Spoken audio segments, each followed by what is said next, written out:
Okay, so we've officially begun. Bruchim Habayim. Good to have you all with us again. I did put a link to the Sefaria site with today's Parashah. Hopefully everybody can see that and has access to that if you don't have a hands-on Chumash available. But as you don't really need to worry about that too much. Whatever I need, I'll quote and hopefully read as accurately as possible for your benefit. So I'll admit today to being a little bit guilty, and won't be the first time, of not abiding by an expression in Hebrew. We say, tafasta meruba lo tafasta. When you try to grab too much, things fall in between your fingers. You lose everything as opposed to. But there's just a lot going on both in the Parsha and these days that I want to try to include a number of different things. I think there's some connection between them, but I'll leave that to your determination for the most part. So I'll start with something that perhaps is appropriate, not the fact that, as you know, today is Tu B'Shvat, and I'll refer a little bit to that somewhat later. But this idea of Tu B'Shvat, celebrating nature, not just really the trees, although the halachic implications of Tu B'Shvat, of course, relates to how we benefit and when we can benefit from the fruits of the trees, as you are probably familiar with from the laws in Vayikra chapter 19. It talks about the fact the first 3 years, a period known as Orlah for fruit trees, when we're not allowed to personally benefit from any of the fruits of a tree we planted. In the 4th year, we're not allowed to personally benefit either. We need to give those first fruits to the priests. And only in the 5th year can we enjoy literally the fruits of the tree. And the rabbis designated a new year for the trees when we would mark that counting of how old a tree is, and based on that, know when we could use the fruits appropriately. And as I mentioned in the Minyan this morning, there's a difference of opinion, as there are in many issues, between Beit Shammai and Beit Hillel. The other 3 New Years of the year all begin on the 1st of the month. And Beit Shammai said that it should be the 1st of Shvat as well when we celebrate the birthday of the trees. But Beit Hillel, for various reasons, decided it should be Tu B'Shvat, the 15th of Shvat. And as Barbara pointed out this morning, there was a beautiful full moon out, and perhaps enjoying nature with the opportunity, when there are no clouds, of course, to enjoy a full moon really enhances that experience. And it certainly did for me when I was up this morning at 6 o'clock. And I'm not a glutton for punishment. I'm just a person, fortunately, who enjoys getting up early. And to see that beautiful full moon in a clear sky on a -11 morning in Toronto, there's just nothing like it. Of course, my nieces in Israel think I'm nuts, but that's another question. So with regards to nature, you might consider the connection to nature in our Parsha in a fairly direct way, because when we talk about the plagues that we've been reading about over the last couple of weeks, and we now turn to perhaps the most magnificent, at least visually, of the powers of God in dealing with the Egyptians, the parting of the splitting of the Red Sea of Yam Suf is a pretty phenomenal visual picture, if we can imagine that. And whether you've seen the rather archaic 10 Commandments with Charlton Heston raising the staff, or the Steven Spielberg film, and many other versions, of course, it's a pretty powerful picture seeing that. And when we talk about nature, our attitude in Judaism is that these aren't really abrogating the rules of nature. They're simply manipulating the timing of when these things occur. And there are many attempts to argue that the splitting of the Red Sea of Yam Suf, at least in a certain area where they try to identify that between the Sinai and Egypt proper, is something that can occur when the winds are fairly strong. You can almost expose a piece of dry land. Whether it's enough to cross over to the other side, I don't know. But there are always attempts to explain some of these miraculous events to actual natural events. But of course, the timing of it is what might be the most significant part of it. So that's perhaps a direct connection with nature. And I'll just mention as well, when we talk about nature, we talk about the creations of God, and we often talk about everything having been created by God.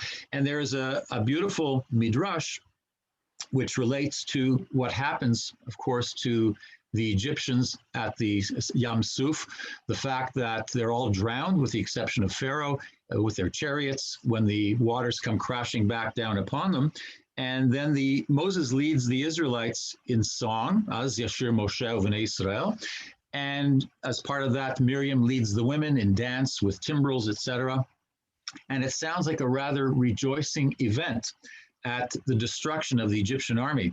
But the Midrash says that the angels themselves were about to break out in song, and God chastised them, but saying, my creations, the works of my hand, the Egyptians, are being destroyed, and you want to start singing? And so this idea that even though natural means may have been used to bring about the defeat of the Egyptians, it's not something, that type of destruction of part of God's creations is not something we should celebrate. And that's another element of the Parsha to consider as well.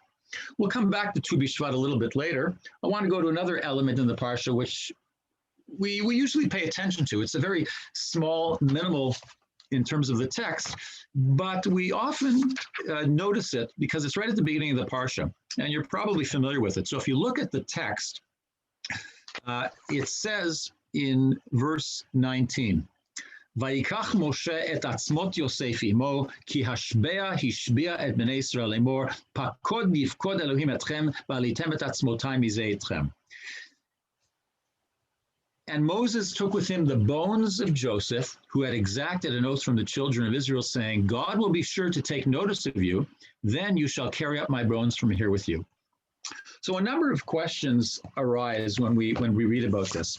First of all, the use of double verbs, hashbea, hishbia, pakod, yifkod, means that there's something very powerful and significant here. The Torah uses that type of terminology and that type of text in instances which are probably there to demonstrate something very, very significant. And this may be one of those, of course. So Joseph, if you recall, at the end of Bereshit in Parshat Vayechi, it says in verse 25 of chapter 50, Vayashba Yosef, similar words here, et bnei Israel emor, pakod yifkod Elohim etchem, v'alitem et atzmotai mizeh. When God has taken notice of you, you shall carry up my bones from here. He made them swear, of course, the sons of Israel. So when it says bnei Israel, you might be wondering, well, who is he talking about? Who is Joseph referring to? Bnei Israel becomes the term that relates to all the Israelites. But of course, at Joseph's deathbed, there isn't this huge nation of Israelites. It's perhaps the 70 people that went down to Egypt. And literally, Bnei Israel there should mean the children of Israel, Joseph being one of them. So Joseph really perhaps is saying to his brothers, make sure that you perform this duty for me, and when the time comes, when God takes notice of you, pakod yifkod, that will be the time to carry my bones up from here. So a little bit of a technical question. When Jacob orders or commands or instructs his sons to do something similar, what are the words he uses? He says, I'm about to be gathered to my kin, ani nesaf el ami, kivru oti el abotai el hamara asher bisnei Ephron hachiti. So go bury me in that cave in which my father, my grandfather, et cetera, there's a bit of a description there. And then he passes away. And of course, when they describe what happens a little bit later on, it says that they take Jacob up and bury him appropriately. But Jacob doesn't say, take my bones. Jacob just says, bury me. So why this emphasis? Why does Joseph say, take my bones, as opposed to take me? If you recall, both Jacob and Joseph were embalmed. Vayachantu oto. It says they were embalmed. And whatever we may be familiar with regards to Egyptian death practices and burial, the embalming practice was something that was supposed to preserve not just the bones, but the entire body. And we know from archaeology, when we've opened up these sarcophagi in Egyptian tombs, as perhaps ritually inappropriate, we may consider that, but for archaeological and scientific reasons, I suppose it is considered appropriate. We find that, amazingly, there is much left beyond only the bones of those people. So was Jacob aware of this? Did he know he was going to be embalmed? Was that something that was acceptable? Well, apparently, if you wanted to be able to wait a certain period of time and then take the body and bury it, you couldn't very well do that unless it had been embalmed. It just wasn't hygienic or health, perhaps, or it was one of those considerations which forced you to take certain measures. With Joseph as well, when was Joseph taken back to the promised land? Hundreds of years later, supposedly, after they'd been in slavery for a long period of time, at least many generations. So the body had to be preserved. But yet Joseph uses the terms, take my bones up there, rather than take me up. So that's a question, to be honest. I haven't really found an answer to that, why there's that difference in referring if both of them have been embalmed. What is fascinating is that the only time we read about somebody being placed in an ark or a coffin is with Joseph in the entire Torah. It says, Vayachantu oto, the last verse of Breshit, and he was embalmed and placed in a coffin in Egypt. Doesn't say that about Jacob. And of course, we know that placing in a coffin is not part of Jewish tradition. That was an Egyptian. A coffin, in this case, perhaps a sarcophagus is more appropriate. And those sarcophagi were later used, but our tradition says that we're supposed to be in direct touch with the earth from which we have come. And to return to the earth, we can't be separated by a box of whatever composition.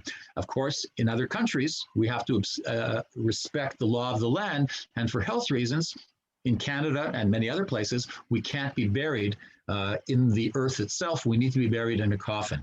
But there is a prohibition against being buried in a coffin that has materials that do not deteriorate. And so even if you're buried in a beautifully expensive mahogany coffin, it's still wood that over time will return to the earth, as will our own remains. So there's some interesting technical issues here with regards to the burial of both Jacob and Joseph.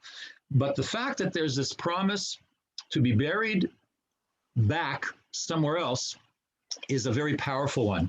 And we always associate that with the connection, direct connection with the purchase and ownership of land in the promised land. We know that Abraham, of course, bought Me'arat HaMachpelah from Ephron HaChiti. And we know that Jacob bought a piece of land in the area of Shechem, the Mea Ksita. So this idea of using land purchased for burial is something that is very powerful here in the Tanakh and demonstrates and is often used sometimes for inappropriate purposes for this claim, this ancient biblical claim we have to the land, as if that is the most significant connection that we should be identifying with the land of Israel. So Jacob asked to be buried in a very specific place where his grandfather, his father, his grandmother, his mother are buried, and of course his wife Leah, not Rachel, who was buried near Beit Lechem. Joseph asked to be taken back. Doesn't say where he's going to be buried. And that in itself is an interesting question. Why might not Joseph want to be buried where his father is buried? Why not continue that tradition and be buried in Me'arat HaMachpelah? Why does he not ask that? And perhaps it makes the most sense because the portion of Joseph through his two sons, Ephraim and Menashe, is in what is today the West Bank, the northern part of the West Bank. And Shechem, that place that Jacob bought, doesn't say for what purpose. It simply says he bought that piece of land. That is eventually where tradition has it that Joseph is buried, in the land that his father bought. And perhaps that's a demonstration of this idea of not sticking only to the one piece of land that the forefathers bought for burial before there was any more extensive ownership and distribution of the land. Joseph being buried in the land that Jacob bought and which eventually becomes the portion of Joseph through his two sons, Ephraim and Menashe, demonstrates the idea of taking all of the promised land, of inheriting that land, not just the ancient site of Me'arat HaMachpelah, but everything else. So you might ask, Okay, if Joseph is buried in what eventually becomes part of his portion, where are the other sons buried? Does it say anything about the fact that they were taken back to the promised land? Did they express an interest to their children that they be buried as well? Um, there's no indication in the Torah, but there is, interestingly, in Joseph's Antiquities, he says this: at length, his brethren died after they had lived happily in Egypt. He's talking about Joseph's brethren. Now, the posterity and sons of these men after some time, posterity meaning their later generations, carried their bodies and buried them at Hebron. But as to the bones of Joseph, they carried them into the land of Canaan afterwards when the Hebrews went out of Egypt, for so had Joseph made them promise him upon oath. So according to Josephus, he has some kind of first century tradition that says that the brothers, in fact, were buried, but not all over the place, interestingly, but in Hebron. When were they buried? The estimates is that they were buried sometime well before the Exodus. After they died, they had requested of their posterity, their children, to take them and bury them, and they were all buried at some point, either together or individually when each of them died, in the area of Hebron. Joseph gave specific instructions that only when God notices them, pakod yifkod Elohim etchem, meaning, I don't want to be taken out when I die. I don't want to be taken now and buried. I only want to be taken back to the land when we as a people depart Egypt through the Exodus and settle the land together. However, we understand that as the conquest and inheritance of the land during the times of the Joshua and the judges. But nevertheless, this idea that Joseph doesn't want to just be buried in the land. He wants to be part of some kind of national awakening, renaissance, once the children of Israel have been freed and liberated from slavery and oppression, and then go as a nation. And that's their first act of a nation, of course, leaving Egypt, determining their own calendar, and then going to settle after conquering the promised land. So it's interesting that the other brothers don't have the same national awareness, at least according to this tradition, and their idea of being buried in the land of their forefathers is one that is more of a personal, familial type of commitment as opposed to a national commitment, which Joseph seems to have, at least according to the story. So it's interesting that the burial of the brothers, as I said, is not really mentioned, but there was some tradition about it. And furthermore, there are various traditions. That's only one where they were all buried in Hebron. But there are many other traditions that the brothers were buried in different places all over the Middle East. And as a matter of fact, Reuven, there's a very strong tradition that Reuven has a tomb dedicated to him. Today it's in Kibbutz Palmachim, which is very close to the Green Line, not far from the airport. And it's in a town, what used to be a Palestinian town before 1948, called none other than Nabi Reuben, the prophet Reuben. And it's fascinating that most of these traditions with the children of Jacob are based on Muslim traditions that were preserved for centuries and only really became Jewish sites in the last period, more recent history. Another one is, I won't give you all of them, but another one is Zvulun. So where was well, actually, before I say that, it's that tradition with Reuven being in Palmachim is probably unlikely, because where was Reuven? Where was Reuven's portion? On the east bank of the Jordan River, in what is today Jordan, not anywhere in what became Israel or Palestinian areas as well. That was further to the east. So how it developed in that area, we don't really know. But another son, Zvulun, whose portion is in the north, in what is today the southern part of Lebanon, the area of Tyre and Sidon, there is a tradition going back centuries to the Middle Ages that ties the tomb of Zvulun in Sidon in Lebanon. And that is a recognized Jewish site of pilgrimage in medieval accounts as well, from none other than Binyamin of Tudela, who visited these areas back in the 12th and 13th centuries. People would go there to visit this Jewish tomb dedicated to Zvulun in what was, of course, Zvulun's portion. One last one that I'll mention, this one perhaps is the most fascinating, is a second generation beyond the children of Jacob, and that is Serach, the daughter of Asher, the only woman as part of those generations, other than Dinah, of course, the daughter of Jacob, who's at all mentioned.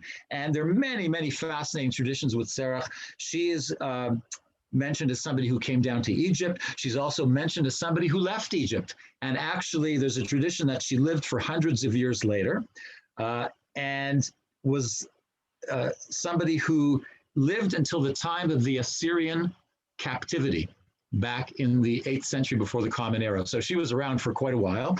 And actually, there is a tomb dedicated to Serach, that biblical figure, in the city of Isfahan in Iran, showing this connection that somebody who was taken into captivity with the rest of the 10 tribes from the north part of Israel. Anyway, fascinating stories and traditions and midrashim and other accounts from various periods of time trying to solve this issue of what happened to the brothers of Joseph and why are they not mentioned at all in the Torah as having seen fit to request being buried back in the land of their forefathers and the land where the Israelites would eventually go.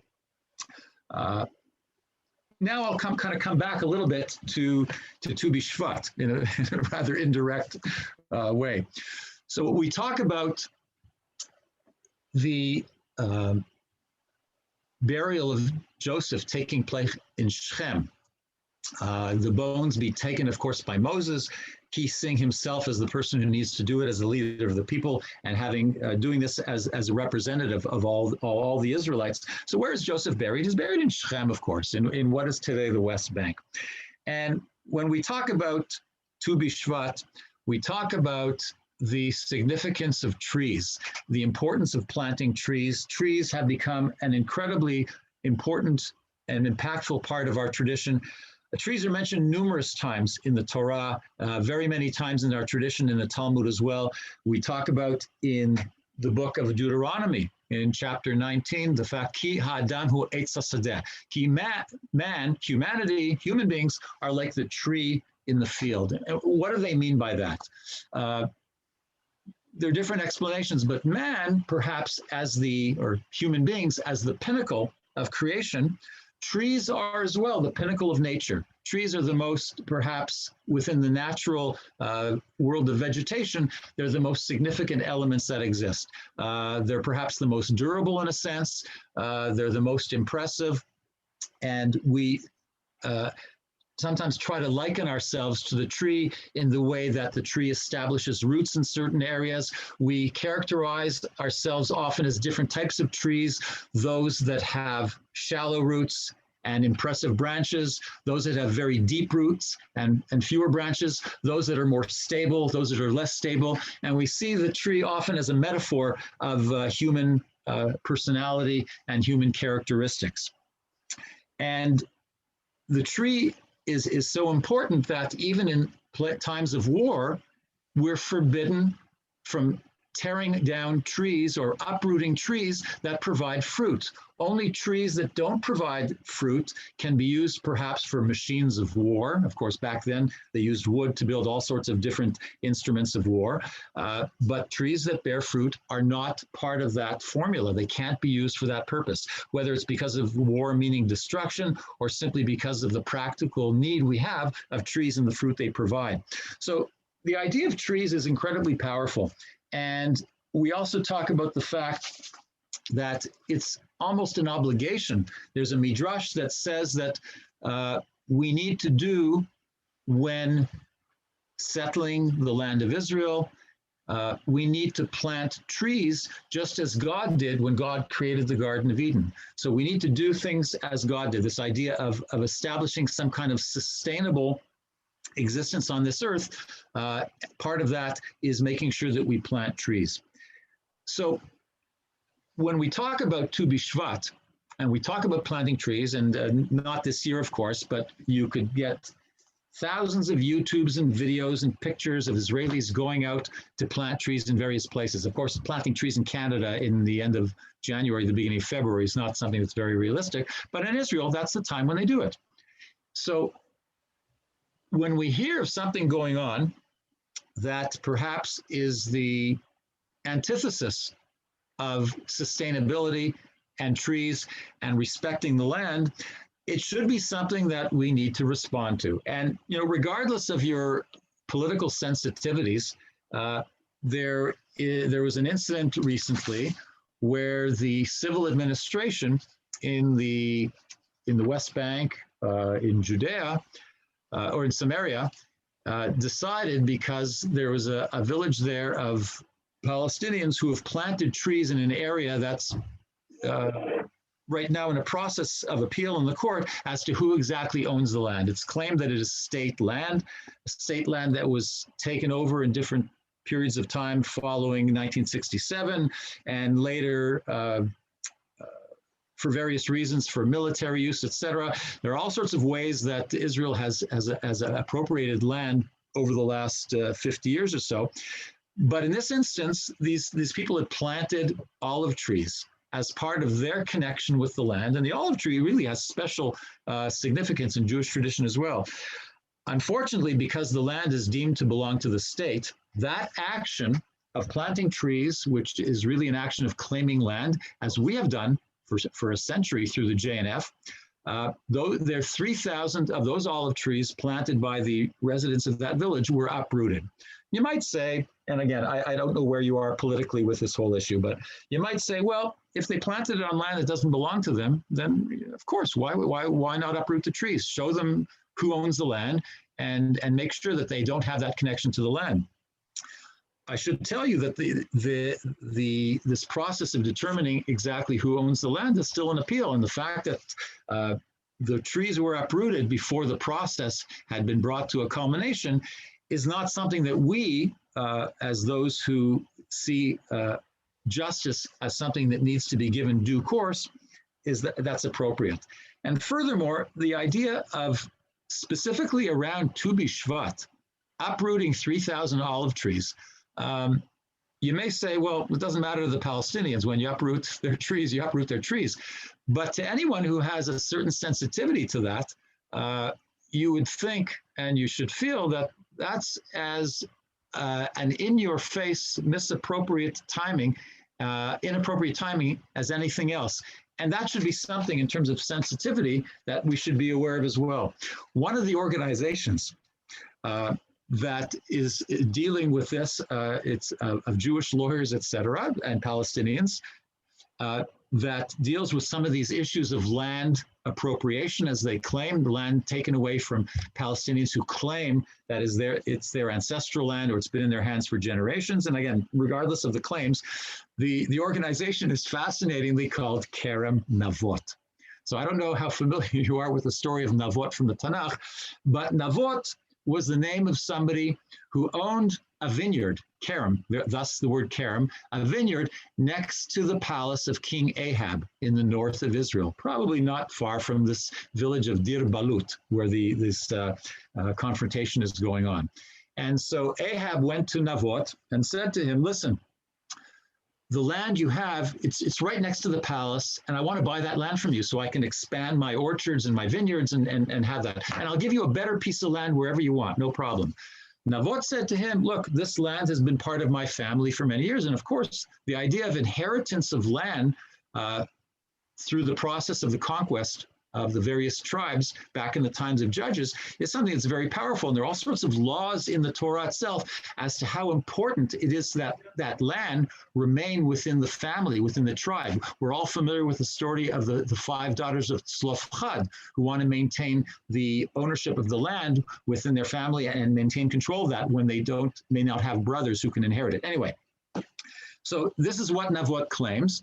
But Ahab, he's not sure what to do. So his lovely wife, Jezebel, we have many associations with her. She says, you know what?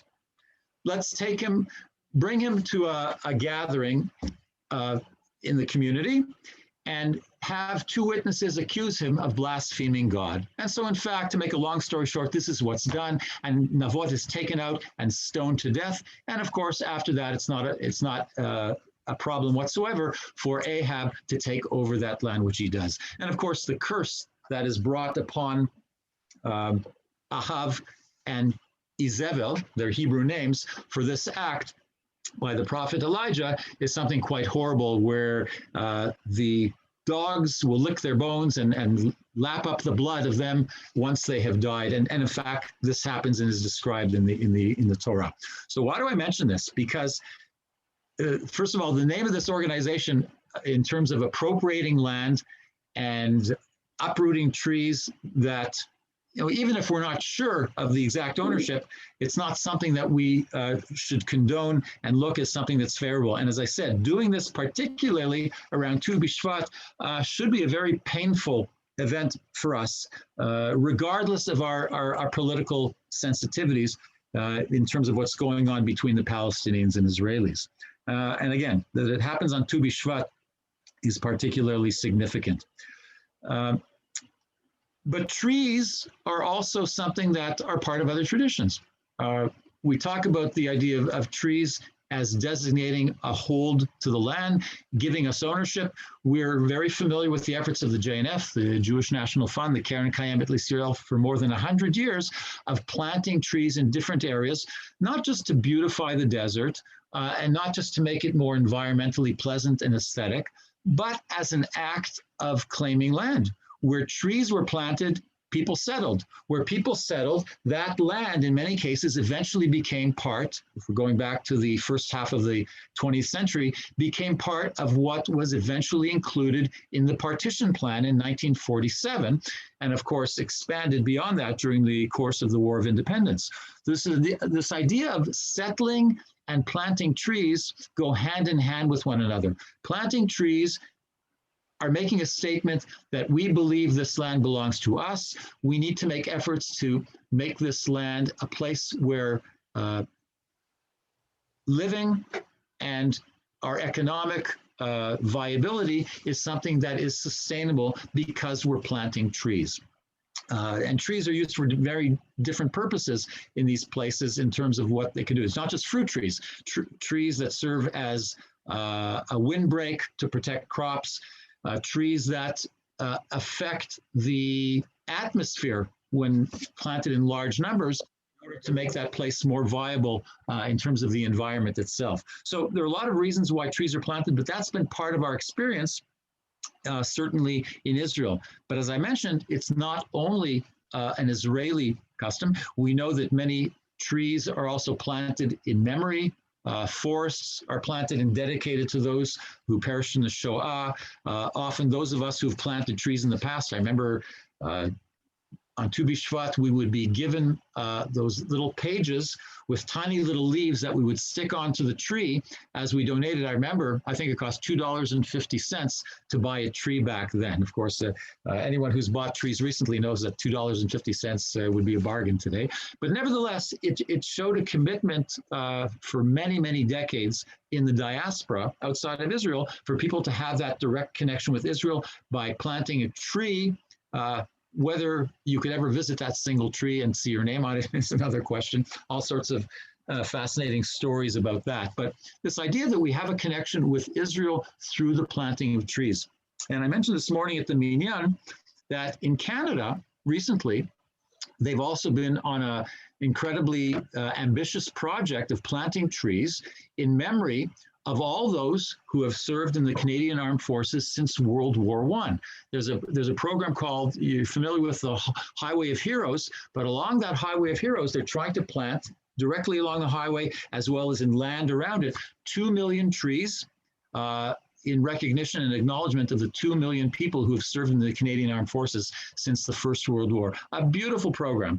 They're asking for people as well who have land of a certain size beyond the immediate corridor to ask if they're willing to participate and dedicate part of their land to the planting of trees in the memory of these 2 million people. A really wonderful project and something that we as Jews, because of our connection with tree planting and its significance in the Tanakh, can certainly identify with. Um,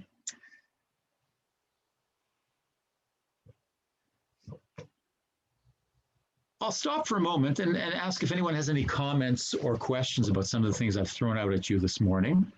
Rose? I have a question. Let's go back to the burial. Now, I'm just curious, how do we know exactly where some of these people are buried? Are there markers to indicate with a name on it and dates? I mean, like the idea and the challenge of identifying places of burial and tombs from ancient times has always been a fascinating one. We have places, sure, they're markers, their names, their inscriptions. We can never know if those people are actually buried there. We know, and I can give you many traditions, not just within our own. Of course, the tomb of Jesus is something that's always been fascinating for much of the world, whether in fact Jesus was buried where they claim to be. Even in Christian tradition, there is more than one. There's the Church of the Holy Sepulchre, where it's believed that Jesus' tomb was, but the Protestant tradition developed one outside of the old city, and again, without going into the archaeological details, where they believe that garden tomb that where Jesus was buried is. And of course, the tombs of the patriarchs and matriarchs, whether in fact they were buried in Marat HaMachpelah, we don't know, but that is a tradition that has existed for centuries. So the longer a tradition has been around, and especially if we have indications from ancient sources such as Josephus or other Greek and Roman historians, it lends a little more legitimacy to the identification of those specific sites. But we can never be sure. Again, this idea of Nabi Reuben, there's a tomb that says that the fact that Reuven, seen as a prophet in Muslim tradition, was buried there. We don't know. The only thing we can probably be sure about is burial of people in cemeteries that we use personally, that we visited, that we've seen the burial take place. But something that happened 1,000 years ago or 2,000 years ago, it's very difficult to verify. Look, there are tombs dedicated to Mordechai and Esther in the northern part of the Galilee. You go visit the tombs of Mordechai and Esther. What are they doing being buried in the Galilee when their story took place in Persia? And how did that tradition develop? So there's fascinating stories about how these traditions developed over time, but I would be very wary about saying, as you'll often hear guides say, this is where so-and-so is buried. I mean, it's almost impossible to know for sure. But that's what makes it fascinating. And sometimes you have, as I said, not with Jesus, sometimes you have different places for the same person. We're claiming that person was buried in 2 or 3 different places for different traditions, either different religions or different groups within a specific religion. They may want to identify for their own specific personal community reasons, this is the place of the burial of this person. And that goes, that's everywhere in all traditions, in all religions have that challenge and need to identify specific sites.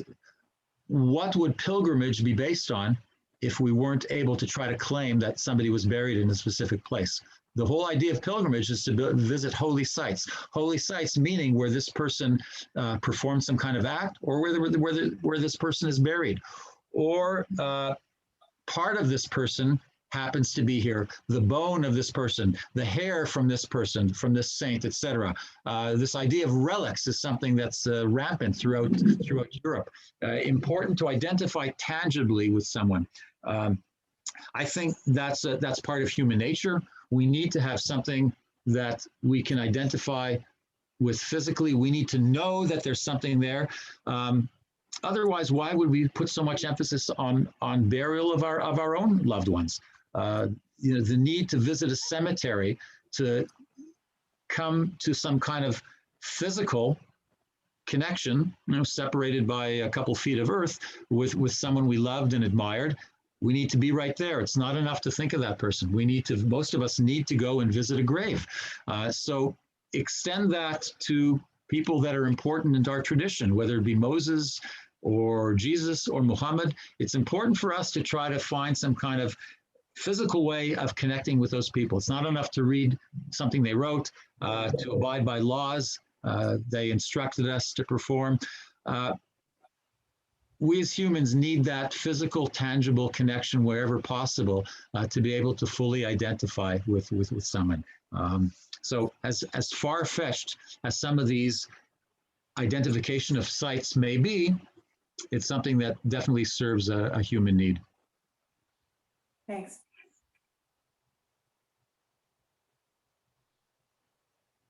Anyone else?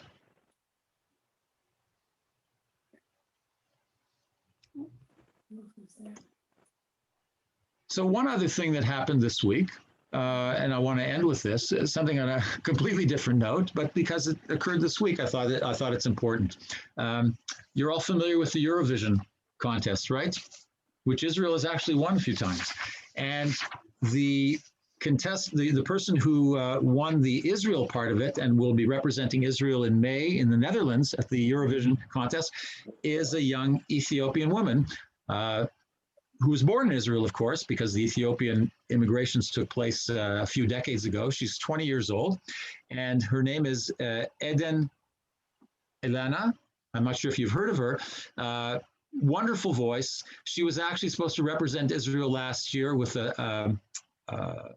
another song, but as you know, the Eurovision contest did not take place last year. It's going to take place this year, they say, no matter what, even if it's not with people around to enjoy it physically, it'll be done with the contestants in the Netherlands, but observing physical distancing.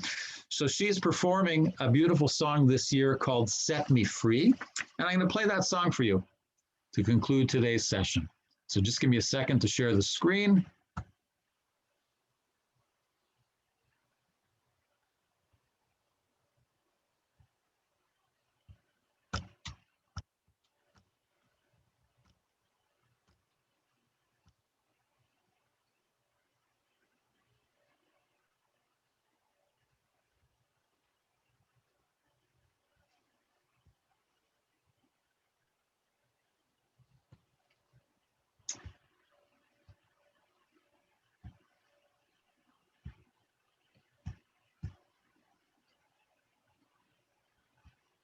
Okay, and just give me a thumbs up when it starts to make sure you can both see and hear what's going on.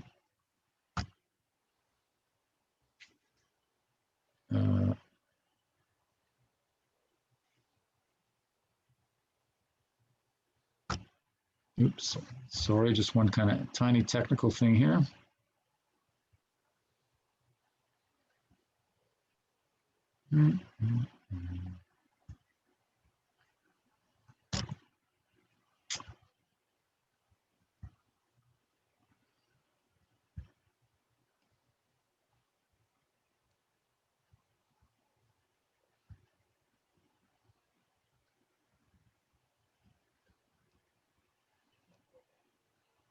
Want to pass your certification exams first time? At Exam Labs, we've got you covered. Looking for a tech role? Don't.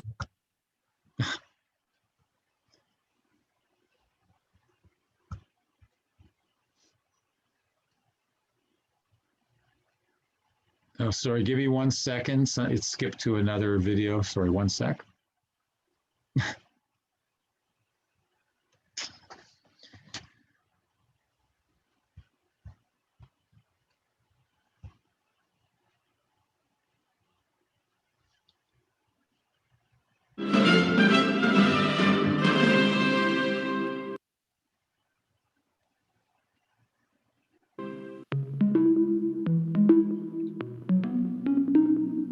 Take a look what we've become, it's been so long. Getting you out of my life, I feel so strong. Set me free, feel my beating heart in perfect harmony. Don't let me down.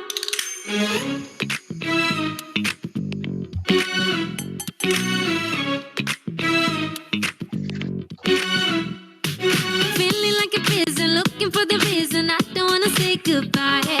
Feels like no tomorrow. If we were that I go, babe, I'm gonna lose my mind. Just another story, tell me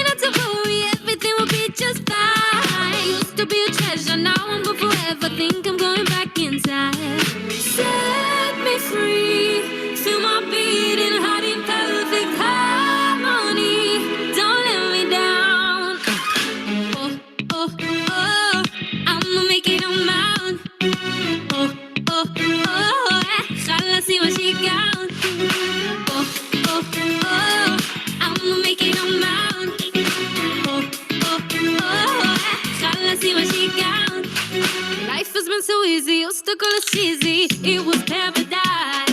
Even if it's so lonely, you're the one and only. Hell, I know I paid my price. Clock is ticking, tick tock, everything is chick chick, and I don't know what to do. People tell me, honey, I love honey. One day dreams will become true. Set me free, feel my beating heart in perfect harmony. Don't let me down. Oh, set me free, feel my beating heart in perfect harmony. Don't let me down. Oh, oh, oh, I'ma make it on my own. Oh, oh, oh, shall I see what she got? Oh, oh, oh, I'ma make it on my own. Oh, oh, oh, shall I see what she got? I'm so awesome, come and get some. What are we living for? I'm your reason, spicy season like we did before. Let me take you higher to the base of fire. 2021 degrees. Feel my beating heart and set me free. Set me free. Feel my beating heart in perfect harmony. Don't let me down. Oh, set me free. Feel my beating heart in perfect harmony. Don't let me down. Just set me free.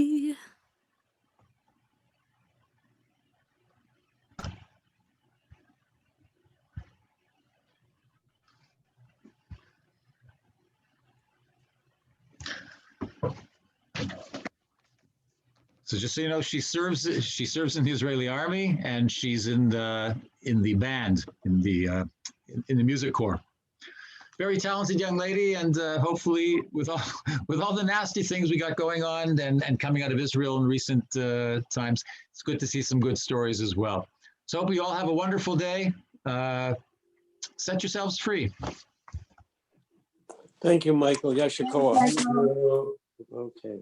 Very interesting. Thanks, Michael. Thank you, Michael. Yes. Thank you, Thanks so Michael. much, Michael. Take Have a care, great day, everybody. everybody. Everyone Too. stay well. Good to see you all.